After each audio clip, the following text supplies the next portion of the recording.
Assalamualaikum, saya wartawan anda untuk hari ini. Nama saya Nur Airi Satisha binti Rizwan, wartawan anda untuk hari ini. Hari ini kita akan mengadakan majlis persaraan Cikgu Mazia, Puan Nurziza yang akan berpindah ke Kedah dan cikgu-cikgu kritikal. Jom kita saksikan. Cikgu mengambil kesempatan di sini untuk memohon maaf kepada semua yang ada di hadapan cikgu. Sekiranya ilmu yang disampaikan oleh cikgu tak mampu untuk membantu awak mencapai apa yang awak inginkan dalam akademik awak. Cikgu tak berani meninggalkan kelas tingkatan 3 sebab mereka tak ubah seperti anak-anak tadika. Cikgu takut mereka terluka ke, berlaku apa-apa dekat mereka ke. Awak selalu tengok cikgu-cikgu duduk sembang di kantin, sembang di bilik guru, tapi sebenarnya sembang kami itu lebih kepada bagaimana nak mengatasi masalah awak. Tapi kalau bertepuk sebelah tangan, dia takkan berbunyi. Ya, cikgu tak cadang nak cakap panjang.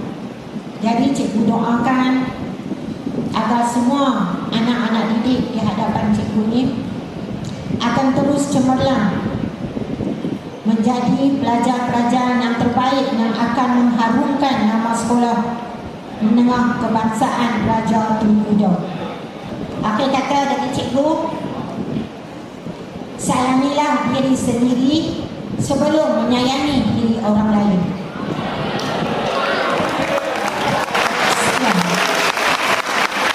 Ini kita bersama dengan Cikgu Mazia. Assalamualaikum Cikgu. Salam. Okey, hari ini apa pesan Cikgu? Tiada kata-kata yang dapat menggambarkan betapa terharunya saya pada hari ini kerana hari ini adalah hari terakhir saya di SMK Raja Tun Uda. Okey, apa pesanan Cikgu untuk pelajar SMK RTU termasuk 3 RTC hari ini?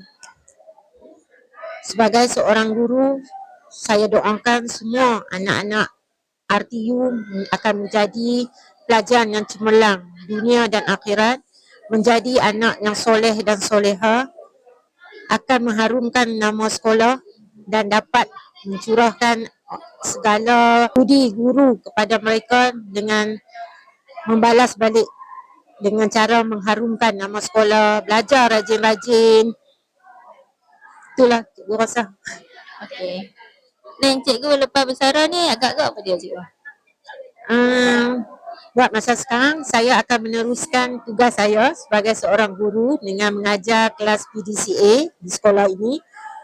Dan yang selebihnya tu, saya berserah kepada Allah.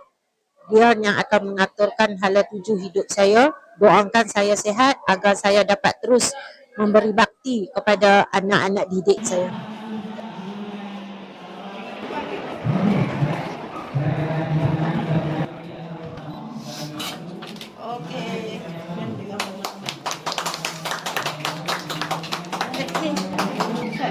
Blok cahaya semua cikgu.